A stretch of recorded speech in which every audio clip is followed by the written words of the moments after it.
अस्सलाम वालेकुम गाइस, क्या हाल है सबका। अच्छा यार, जो मोस्ट आस्क्ड क्वेश्चन ये होता है हमारा, जैसे आप लोगों को पता है उर्दू का पेपर आ गया, तो उर्दू के पेपर की तैयारी कैसे करनी है।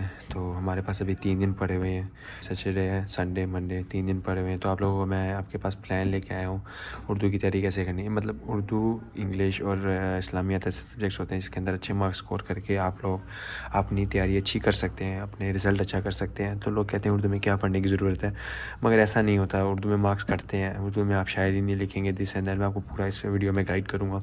तो पहले मैं आप लोगों को बताता हूँ कि 3 दिन का कौन सा प्लान मैं लेके आया हूँ। तो 3 दिन का ये प्लान है कि सबसे पहले दिन आप लोगों ने करना है चैप्टर्स, ठीक है। दूसरे दिन करने हैं नज़्में और गज़लें, और तीसरे दिन करनी है ग्रामर।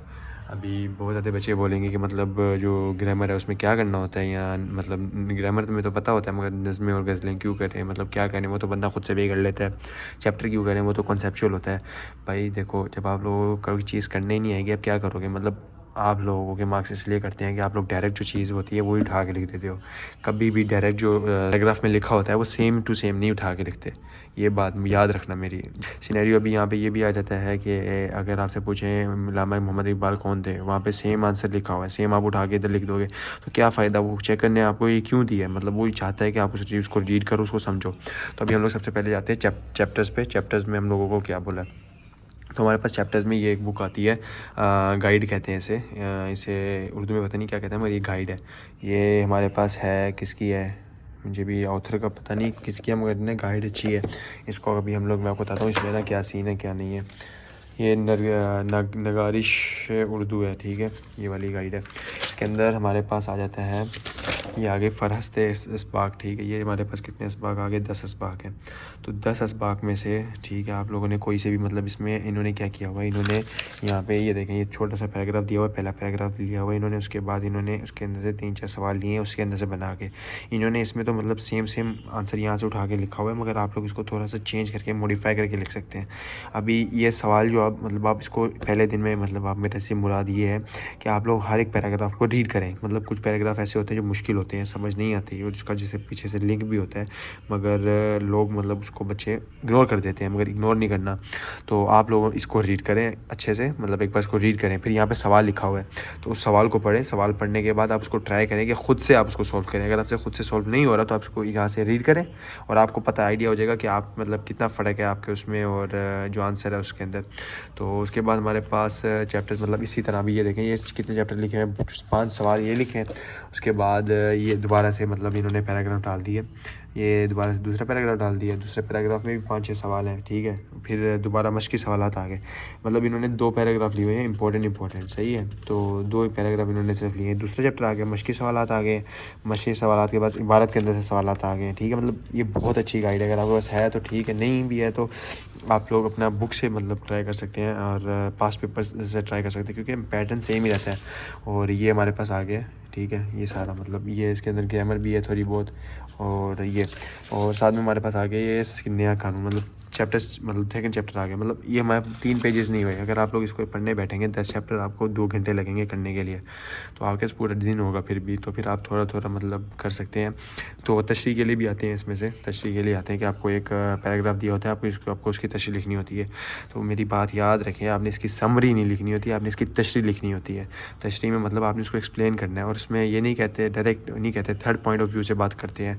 जैसे कि इसमें शायर ये कह रहा है, इसमें सॉरी शायर नहीं, इसमें मुसन्निफ़ ये कह रहा है, तो उसके हिसाब से फिर आप लोगों को आना चाहिए कि उसमें क्या क्या बताया जा रहा है।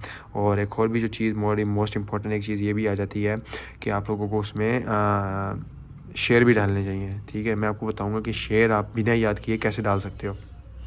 अभी बात हो गई हमारी इसबाक की। इसबाक के बाद हमारे पास आ जाते हैं नज़्में और गज़लें।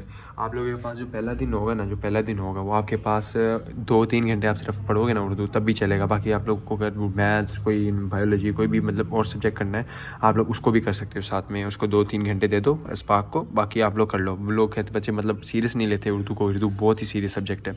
उसके बाद आ जाती है हमारे पास नज़्में और गज़लें। हमारे पास जो नज़्में हैं वो हमारे पास हैं, जो नज़्में हमारे पास हैं वो हैं 7, और हमारे पास जो गज़लें हैं वो हमारे पास है 5।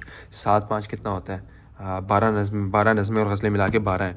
तो आप लोगों ने क्या करना है, आप लोगों ने नज़में और गज़लें, ये बुक हमारे पास, आपके पास गाइड है या फिर नोट्स होंगे या फिर ऑनलाइन कोई भी लेक्चर लगा के ना आप लोग उसमें जाओ, उसमें जाके जो गज़लें हैं और नज़में हैं उनको आप पढ़ो, ठीक है। एक बार उसको रीड करो, उसको समझो, आप उसको समझोगे, सोचोगे क्या लिखा हुआ है क्या नहीं लिखा हुआ।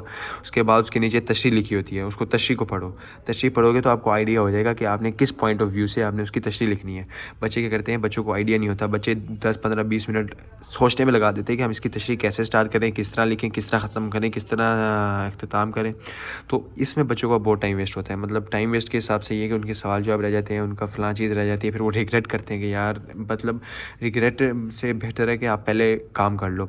तो अभी हमारे पास ये आ जाता है, हमारे पास हो जाती है नज़में और गज़लों की बात। अच्छा, एक और बात, नज़मों और गज़लों में एक और बात मैं आप लोगों को इम्पोर्टेंट बताऊंगा। नज़मों और गज़लों में एक ये भी बात है, ये मेरे पास ये खुला हुआ है, ये खुला हुआ है, ये देखो, ये खुला हुआ है मेरे पास मॉडल पेपर फेडरल बोर्ड का, ठीक है। आप लोगों ने ये देखो, इसमें नज़म है ना, नज़म में 6 इन्होंने दी हुई हैं, 6 मिसरे दिए हैं। तो ये नज़म में तो आपने इस तरह नहीं करना, मगर जो गज़ल है ना, गज़ल में भी इन्होंने 6 मिसरे दिए हैं। आप लोगों ने क्या करना है, जो पहले 2 हैं वो एक साथ एक पेज पे लिखने हैं, फिर दूसरे 2 शेर, मतलब ये 2 मिसरों का एक शेर होता है, ठीक है। आपने पहला जो शेर है वो आपने पहले एक शेर की तशरीह करनी है, ठीक है, एक पेज पे। फिर उसके दूसरे पेज पे आपने दूसरे शेर की तशरीह करनी है, फिर तीसरे पेज पे तीसरे शेर की तशरीह करनी है। ये बात मुझे खुद मतलब 11 में आके पता चली है, 11 से पहले मुझे भी नहीं पता थी। तो ये बहुत इंपॉर्टेंट फैक्टर है, क्योंकि जो नज़म होती है उसके सारे के सारे जो होते हैं शेर होते हैं कनेक्टेड होते हैं, मगर जो गज़ल होती है उसके सारे के सारे शेर मानी अलग होते हैं, ठीक है। और जब अभी पीछे बात आ जाती है हमारे नज़म और गज़ल होगी, ठीक। आप लोग नज़म और गज़ल के अंदर जो शायर, जिसमें भी शेर डालने होते हैं, वो भी मैं आपको बताऊंगा कि कैसे डालने हैं और किस तरह डालने हैं और किस तरह नहीं डालने हैं। तो ये भी मैं आपको बताऊंगा, और याद कौन कौन से करने हैं, I will also tell you this. So अभी हमारे पास आ जाता है डे 3 ग्रामर। तो ग्रामर में हम लोग क्या करेंगे, ग्रामर के अंदर ये देखें, यहाँ पे मेरे पास ये अभी ग्रामर के खुला हुआ है। ग्रामर के अंदर मेरे पास कितने चैप्टर्स हैं, 17 चैप्टर हैं ग्रामर के, ठीक है। मतलब 17 मतलब इस तरह के मुतबाक, रुदात, दरख्वास्त, ख़त, मुकामा निगारी, तखलीस निगारी, ठीक है, कहानियाँ, आर्टिकल, अमदाद, मतलब ये पहले निकाल दो ना, मतलब ये चंद ही हैं। हिस्सा कवायद, मतलब इस्तिलाहात, ये मतलब कुछ ही चैप्टर्स हैं। इल्म बदी, ये मतलब इसके अंदर क्या है, इसके अंदर आप लोगों को एक फ़ायदा होता है, इसमें इन्होंने चैप्टर्स के मतलब उसके साथ साथ आपको वो भी बताया हुआ है कि उसके अंदर से क्या चीज़ आएगी। मतलब उसके MCQs बनाए हुए हैं, आपको प्रैक्टिस हो जाएगी। उसके अशार दिए हुए हैं। आप लोग क्या कर सकते हो, अगर आप लोग मतलब जो है अभी जैसे काफ़िया रदीफ़ है, इसके अंदर वो पूछते हैं उसकी एग्जांपल दो। आप लोगों ने एग्जांपल लिखनी है इशार की फॉर्म में, आपको इशार आना चाहिए। आप लोगों ने इसकी इजी इशार मतलब पकड़ लेने हैं, उसको अच्छे से याद कर लेना है। आपको इशार सिर्फ वहाँ पे एग्जांपल में काम नहीं आएंगे। अगर समझो नहीं आता सवाल में रदीफ़ और काफ़िया, मतलब मोस्टली आ जाता है, अगर ना भी आए रदीफ़ और काफ़िया, तो आप लोग क्या कर सकते हो, आप लोग वही शेयर उठा के आप लोग अपने सवाल जवाब वगैरह में लिख सकते हो, ठीक है। ये बात क्लियर होगी। अब बात आ जाते हैं, हम लोग आ जाते हैं कि आप लोगों ने शेयर कैसे उठाने हैं और किस तरह उठाने हैं, मतलब, ठीक है। आप लोगों को शेयर नहीं आते हैं, तो शेयर मैं आप लोगों को बता देता हूँ कि किस तरह करने हैं। जो आप लोगों की ये बुक है ना, इसमें तो एक तो इसमें भी शेयर हैं बहुत ज़्यादा, तो आप उधर से भी कर सकते हो, ठीक है। इसमें भी बहुत ज़्यादा शेयर आते हैं, वो भी आप कर सकते हो। मगर जो असल शायरी आप लोगों ने याद करनी है ईजी वाली, क्योंकि शेयर बहुत मुश्किल होते हैं, हर किसी का काम नहीं होता याद करने के लिए, हर कोई याद नहीं रख सकता। अच्छे मार्क्स लेने तो याद भी कर सकते हो, मगर हर कोई नहीं कर सकता। और कभी भी व्हाट्सएप वाले शायरियाँ नहीं लिख के आनी। अभी आप लोग 11 में हो गए हो, 10 9 में नहीं हो, तो आप लोगों ने क्या करना है, आप लोगों ने, मैं आप लोगों को बताता हूँ, ये हमारे पास मॉडल पेपर है, ठीक है। ये मॉडल पेपर आ गया है। मॉडल पेपर हम लोग इसको थोड़ा सा ना जूम वो कर लेते हैं। ये मॉडल पेपर आ गया हमारे पास। सबसे पहले शुरू से जाते हैं।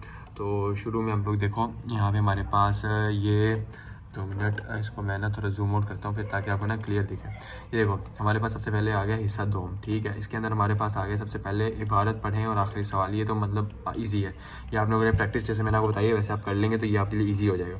उसके बाद आप ये देखो, अभी उस्ताद मंगू वाला आ गया। मतलब ये थोड़ा ना कॉम्प्लिकेटेड होते हैं, स्टोरी टाइप होते हैं, उनमें थोड़े ना कॉम्प्लिकेटेड वर्ड्स होते हैं। और ये फिर आखिर में आपसे पूछते हैं मरकज़ी ख्याल इबारत की तखलीस करें। ये चीज़ें आपको ये गाइड वगैरह से पढ़ने से पता चलेंगी, और उसको पढ़ने से पता चलेंगी, वरना आपको नहीं पता चलेंगी। ये मेरी बात याद रखें आप। अच्छा, उसके बाद आ जाते हैं दर्ज झेल नज़मिया अशार में दिए गए सवालात दें, ओके। जहाँ ये मतलब ये 2 मतलब ये कितने शेर है, 1 शेर, 2 शेर और 3 शेर। 3 शेर इन्होंने हमें यहाँ पे दिए हुए हैं, ठीक है। ये आप याद रखना, मैं आपको बता रहा हूँ। 3 शेर हो गए यहाँ पे 2 शेर यहाँ पे दिए, कितने हो गए, 5 शेर हो गए। ये देखो, ये 2 शेर, इन्होंने ये 2 शेर इधर दिए हैं। ये टॉर्च भी मतलब तंग कर रही है, टॉर्च आ रही है, मगर ये देखो ना 2 शेर। शिकवाए ज़ुल्मत शब से तो कहीं बेहतर था अपने हिस्से की कोई शमा जला जाते। ये मतलब एक शेर और ये एक शेर, मतलब टोटल अभी नज़म और गज़ल को मिला के 5 शेर हो गए, ठीक है। उसके बाद हम लोग नीचे आ जाते हैं। नीचे आके ये वो है क्या कहते हैं, दर्जे से सवालात के जवाब जो हिस्सा कवायद है। इसके अंदर मैंने को बताया था कि जो है मतला और मक्ता भी इंपॉर्टेंट है। मतला सानी ये भी इंपॉर्टेंट है, ठीक है।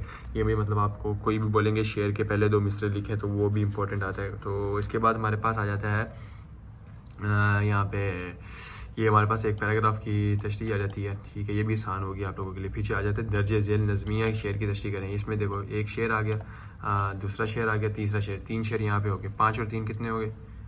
5 और 3 हो गए 8। मैं ये वाला शेर नहीं लूँगा क्योंकि आप एक शेर की तशरीह करेंगे तो उसी शेर का तशरीह में वही शेर नहीं डाल सकते।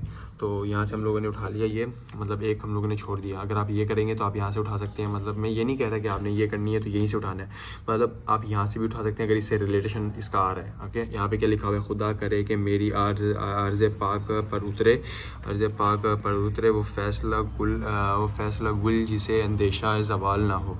मतलब ये एक यूनिवर्सल है, अल्लाह ताला के बारे में बात हो रही है, ठीक है। मतलब आप इसको ना शेर ऐसी चीज़ होती है जो कि आप जिस तरह का मायने समझोगे उस तरह का आपका मायने बनेगा। तो अभी मैं आप लोगों को बताता हूँ आगे हमारे पास मतलब ये आप इजीली हो जाएगा। मतलब आप यहाँ से यहाँ ऊपर जो मैंने आपको शेर बताया था आप उसमें से शेर इधर डाल सकते हो, ठीक है। ये भी किसका नज़्म निज़ाम रहनुमा है उफ़क़ उफ़क़, किसका दवा में गूंज रहा है उफ़क़ उफ़क़। मतलब इधर तो दोनों अल्लाह ताला के मतलब रिलेटेड, हमद और नात के रिलेटेड मतलब इन्होंने दिया हुआ है। मगर जो बोर्ड एग्ज़ाम होता है उसके अंदर एक फ़नी होती है या फिर मतलब डिफरेंट नज़म होती है। एक ही नज़म मतलब एक ही जेनरे के रिलेटेड नहीं होती। मतलब अगर एक नात है या हमद है तो उसके रिलेटेड जेनरे नहीं होगी, मतलब जेनरे मतलब काइंड। ओके, तो उसके बाद हम लोग आ जाता है दर्ज झेल में किस एक गज़लिया अज्जा की तशरीह करें। ये हमारे पास आ गया गज़लिया तशरीह। इसमें भी हमारे पास 3 शेर और 6 मिसरे हैं, ठीक है। आज गफलत भी उन आँखों में है पहले से सिवा, आज ही खातिर बीमार शकीबा भी नहीं। अभी आप इसकी शेर तशरीह करेंगे तो आपको मैं दिखाता हूँ। ये जो ऊपर हमने पढ़ा हुआ था ये शिकवाए ज़ुल्मत शब, मतलब आप ये उधर डाल सकते हैं, आराम से डाल सकते हैं। ये वाला जो है शिकवाए ज़ुल्मत, ये वाला जो हम लोग देख रहे हैं ना ये वाला, तो आप लोग ये नाम से इधर डाल सकते हो, ठीक है। मतलब इस तरह आप लोग कर सकते हो कि ईजी है। ओके, उसके बाद जो आप लोगों का है उसका पोर्शन क्या नाम है, आप लोगों का अभी MCQs रह गया। MCQs हमारे जो पेपर में आते हैं ना वो आते हैं हमारे पास टोटल हमारे पास आते हैं 20 नंबर के, और वो 20 नंबर आपके बहुत क्रूशियल नंबर होते हैं। अगर आपके उसमें 20 में से 20 नंबर आ जाए ना तो आपका मोस्टली पेपर A1 हो जाता है। अगर पता है क्या, ग्रामर में ऐसी चीज़ होती है, ग्रामर बहुत कन्फ्यूजिंग होती है, आप लोगों को आइडिया नहीं होता कि क्या कैसे आंसर आ रहा है, ठीक है। तो मैं आप लोगों को एक अच्छी सी चीज़ बताता हूँ कि आप लोग ग्रामर कैसे कर सकते हो। ग्रामर के MCQs है, मतलब अभी उसमें 400-500 चीज़ें, मतलब ग्रामर बहुत मुश्किल होता है। तो आप लोग ग्रामर के लिए मैंने आपको एक बताया कि इसमें जो ग्रामर का हिस्सा है उसके अंदर इसके अंदर MCQs है, MCQs से भी कर सकते हो। दूसरी चीज़ आप लोगों के पास ये मैं आप लोगों को बताता हूँ, ये इंग्लिश कीज़ अकेडमी है, इंग्लिश कीज़ अकेडमी, ठीक है। ये इंग्लिश कीज़ अकेडमी है और ये 11th का क्रैश कोर्स करवाया था इसने 2024 में इन सर ने। तो ये तो इस्लामियात जो है ना, इस्लामियात में भी मैंने इनका करके किया था और इस्लामियात में भी मोस्टली MCQs इन्होंने कराए हुए थे वही आए थे। तो अभी आ गया इनका उर्दू का, तो उर्दू की अभी इनका क्रैश कोर्स आया, तो उर्दू का क्रैश कोर्स अभी मुझे लगता है ये दोबारा करवाएंगे। आज के दिन नहीं करवाएंगे, कल या परसों कराएंगे। तो आज मैं ये वीडियो अपलोड कर दूँगा, कल या परसों कराएंगे। इंग्लिश कीज़ अकेडमी नाम है, मैं नीचे ना लिंक भी दे दूँगा इनके ना उसका, तो आप लोग जाएँ इनको देखें। मतलब इसमें जो MCQs ये लोग कराते हैं तो इसमें एक्सप्लेनेशन भी करते हैं। 6 घंटे 7 घंटे की जो होती है लाइव वीडियो होती है, उसके अंदर आपको सारी की सारी मतलब वो देते हैं कि क्या कैसे करना है कैसे नहीं करना, मतलब पूरी एक्सप्लेनेशन होती है। तो don't waste your time. Okay, so जिस चीज़ के लिए आपको छुट्टियाँ मिली हैं वो लोग वो करें, पेपर अच्छी हो जाए, फिर आप लोग के पास बहुत ज़्यादा छुट्टियाँ हैं एंजॉय करने के लिए। तो अब आपको ओवरव्यू मिल गया कि कैसे तैयारी करनी है कैसे नहीं करनी। एक और बात मेरी कि आप लोगों ने गंद नहीं मारना पेपर के अंदर, पेपर प्यारा प्यारा लिखना है और स्लो मतलब नहीं लिखना, तेज़ लिखना है। अगर आपकी राइटिंग थोड़ी सी मतलब मिड हो जाती है तेज़ लिखने में, आप तेज़ लिखो, क्योंकि जो FBISC होती है उसके अंदर राइटिंग मैटर नहीं करती।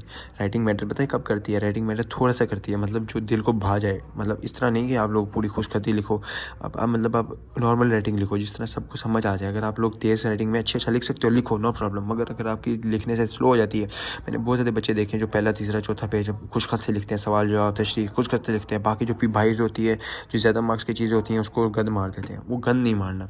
और बेस्ट ऑफ लक। मैं आप लोगों को गाइड करूँगा कि बाद में भी अगर मुझे कुछ पता लगता है इंपॉर्टेंट टॉपिक्स, उसके बारे में मैं वीडियो बनाऊँगा, ठीक है। तो अगर आप लोगों को किसी और टॉपिक पे भी वीडियो चाहिए, वो भी आप मुझे कमेंट कर दें, मैं आपको बनाऊँगा। और बहुत ज़्यादा सपोर्ट दिखाएँ, लाइक करें, शेयर करें, कमेंट करें। और मिलते हैं फिर आपको पेपर्स के बाद या पेपर से पहले एक इम्पॉर्टेंट टॉपिक की वीडियो के साथ। अल्लाह हाफिज़।